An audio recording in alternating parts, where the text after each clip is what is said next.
За манайхан сайхан амарцгааж байна уу.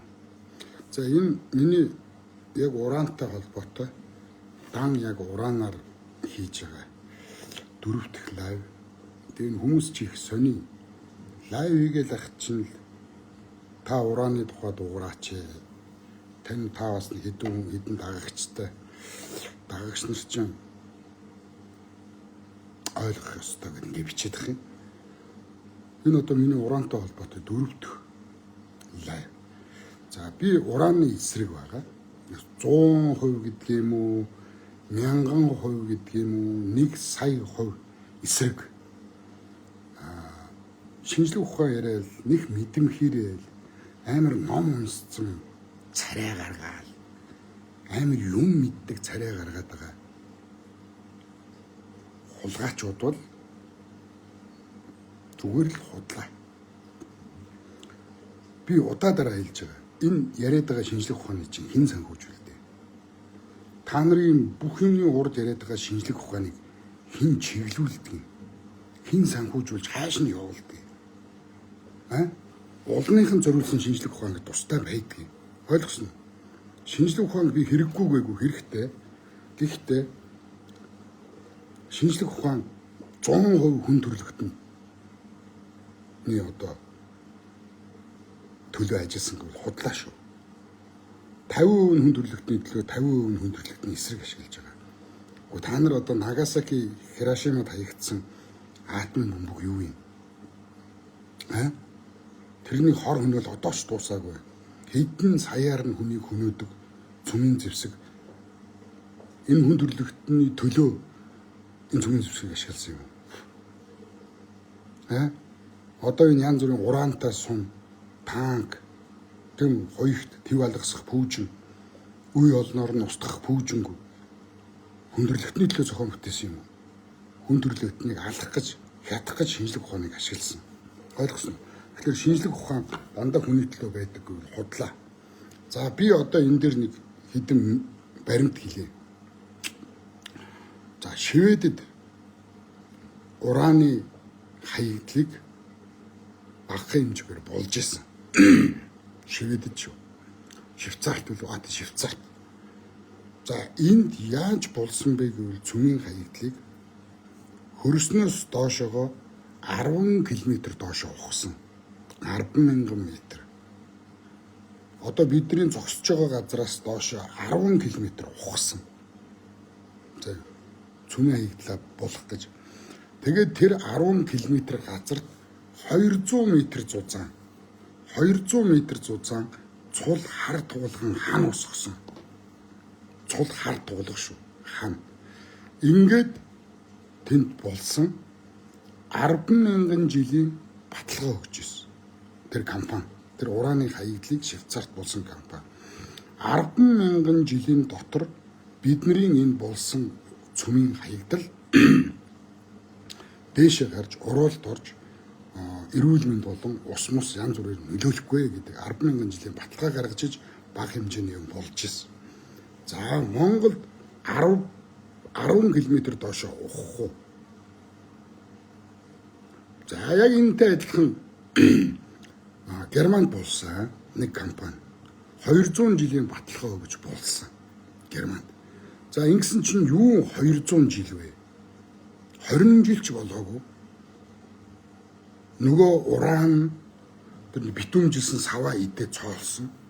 Хөрсний усаа ч юм урвалд ороод нөлөөлж эхэлсэн. Ийм учраас германчууд тэр компанид асар том гомдол гаргаж байгаа одоо. Тэрийг болсон 200 жилийн баталгаа гаргачаад 20 жил ч хүрээгүй тэр одоо ингээд задарсан байна, урвалд орсон байна. Тийм ээ хөрс рүүгээ дэгдэж эхэлсэн байна. Хороо ялгаруулж эхэлсэн. Энэ шинжилгээгээр тогтоодод германчууд Германы засаг аюул өндөр тийм бухимдалтай байгаа.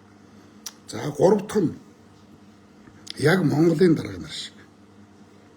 Германы дарга нар Францын дарга нараас маш их хэмжээний мөнгө аваад Францын цөмийн хаягдлыг Германд болуулахар шийдвэр гарсан. За энийг эсэргүүцээд Германд амьдарч байгаа гадны иргэд германчуудтай хамтраад Францаас орж ирэх гэж байгаа тэр цөмийн хаягдлыг зөөхөжсэн галт тэргийг хаагаад төмөр замдаг өрнгээд хэдэн мянгаараа ингээ хэвтцэн. Хөндлөн хэвтцэн. Энэ тухай баримтат кино байдаг.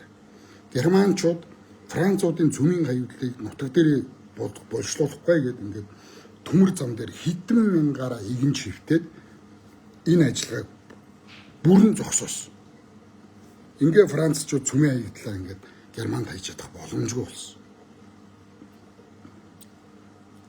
Нэгт нь 10 км доошоо ухдаг байх нь 200-аас 2 км зузаан хар дугуулгаар хучдаг байх юм шүү дээ.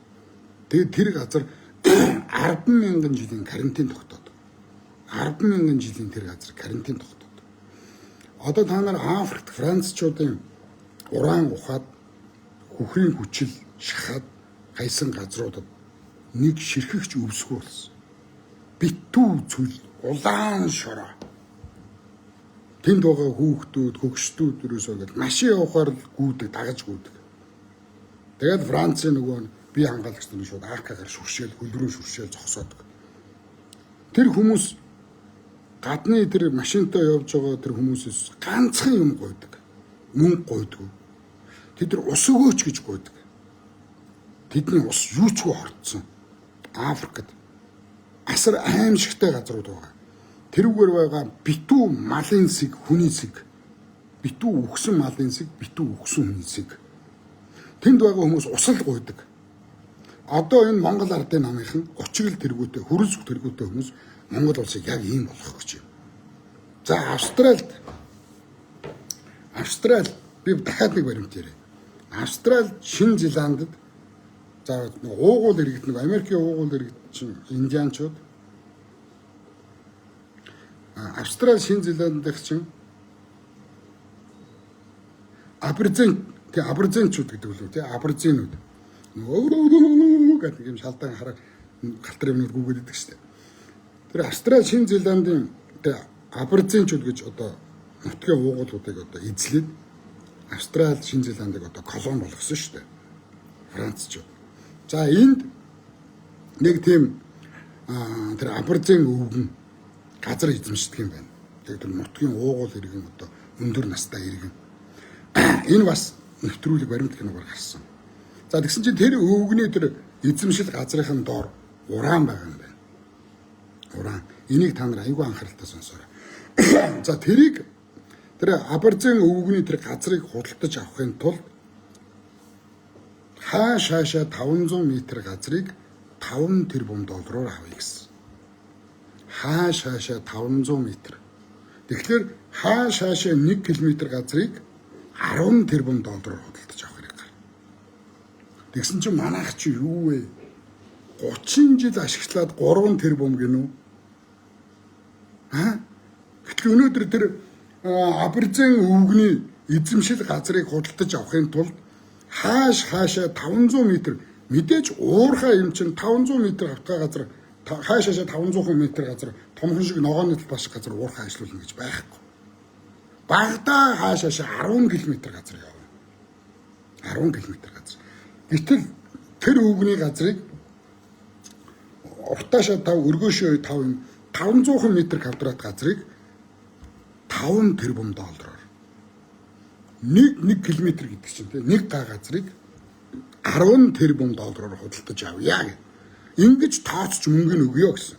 Тэр абориген өвгөн өгөхгүй байгаа. Үгүй ээ.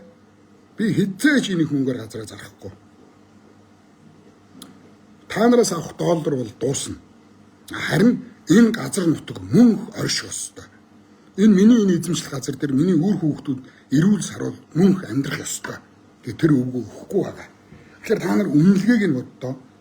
Хаашаа 500 км хавтгай газар хаашаа 500 м газар одоо нэг автобусны буудлын газар л гэсэн үг шүү дээ. Уртааш нэг автобусны буудлын газар нь 5 тэрбум доллар.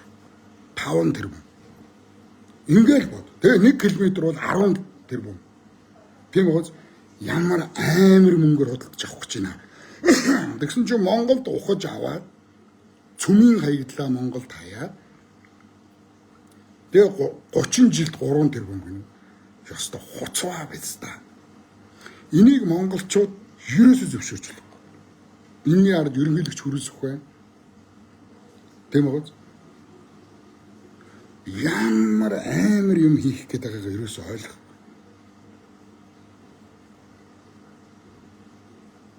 Энэний төлөө монголчууд амиа дэвсэх хэрэгтэй. Яг тэр германчууд Францын тэр юу уран атсан богоон орж ирэхэд ингээд төмөр зам дээр ардууд ингээд хамгийн өрөвдмөр нь шүү дээ. Ганцхан германчууд хэвтэйг. Германд амьдардаг гадны иргэд хүртэл тэнд бослохонд нэгдэж ингэж төмөр зам дээр хэдэн мянгаараа хөвтчиж энийг зогсоосон. Мөнгө хэрэгтэй л баг. Би уул уурхаагаа хөгжүүлье. Уулаа шүтээд ухахгүй байж болохгүй. Бид нар уул уурхаагаа ажиллах ёстой. Тэгээ уулаа ухаж ашигт малтамлаа авах ёстой гэж би хэлж байгаа. Ойлгосноо. Тэгэхээр энэ инфлюенсерүүд, энэ олон дагагчтай одоо тэр амаржин нөгөөдгийн хэн гэлээ нэг хужаа ийм онгоос амартаа нэг юм бүлтгэрнүүдтэй нэг амраач үлээ нэг юм ингээд урааныг дэмжиж байгаа хүмүүс бол Монгол улсын тусгаар тогтнолын төлөө эсрэг, монголчуудын эсрэг, Монголын онгон дагшин байгалыг устгахын устгах гэж харийнхантай үгсэн зогсож байгаа гадаадын одоо мөнгөний боолууд мөнгө авцсан үндэсний дайснууд гэж үзээрэй. Монгол хүн бүр энийг ойлгосноо. Монголын төр гэдэг бол хөрөлсөх биш. Монголын төр гэдэг оюун эрдэнэ биш. Монголын төр учрал биш. Монголын төрийг монголчууд бий болгодог. Энийг үзэж байгаа 166 хүн буюу бид хэд нийлжиж Монгол үндэстэн, Монголын төрийг бий болгодог. Тэгэхээр урааны эсрэг бүгд нэгдээд уран ороод ирэх юм бол мал аж ахуй дуусаа. Битүү үгсэн малын цэгцэн болно. Уран ороод ирэх юм бол ширхэгч өвсгөө болно бид нар. Тэд нар биднийг хизээж хайрлахгүй. MJL радио бол Монголын үндэсний эсрэг. MJL радио бүгд блокл. MJL радио бол мөнгө аваад мөнгөөр ажиллаж байгаа гадны хөлгөр. Би та нарт хэлсэн. Монголын бүх телевиз, Монголын бүх сайтууд над руу дайрна удахгүй. Намайг хинч болгож болж магадгүй. Би энийг гисэн. Бүгд над руу дайрна. Яагаад гэвэл эдгээр бүгд гэрээтэй, бүгд засгаас мөнгө авдаг нэмэл хүмүүс. Ийм учраас энэ олон хэвлэл мэдээллийн байгууллагууд, энэ олон нэвтрүүлгүүдийн донд цорын ганцхан эх орныхон төлөө нэвтрүүлэг байх гэж, үнэн байх гэж би ингэж чадлаараа явж байгаа нэг ядарсан уран бүтээлч. Ойлгосноо. Урааныг хэдэн саяч байсан, хэдэн сая жива долларч байсан бид зөвшөөрч болохгүй. Мөнгө байгаад бид нар энэ эх орноо буцаад сэргээж чадах. Одоо монголчууд бол тавган дээр байгаа хоол. Энэ дэлхийн цэвэр усны болон цэвэр агаарын газрын ил болон галд баялагын хамгийн сүүлчийн түшиц газар бол Монгол улс. Маш их баялагтай цорын ганц үлдсэн улс Монгол улс. Тэгэхээр бид нар энэ улсаа хамгаалах хэрэгтэй. Ойлгосноо. За ингээд толгойн зөвхөн шонхрууд нисдэг.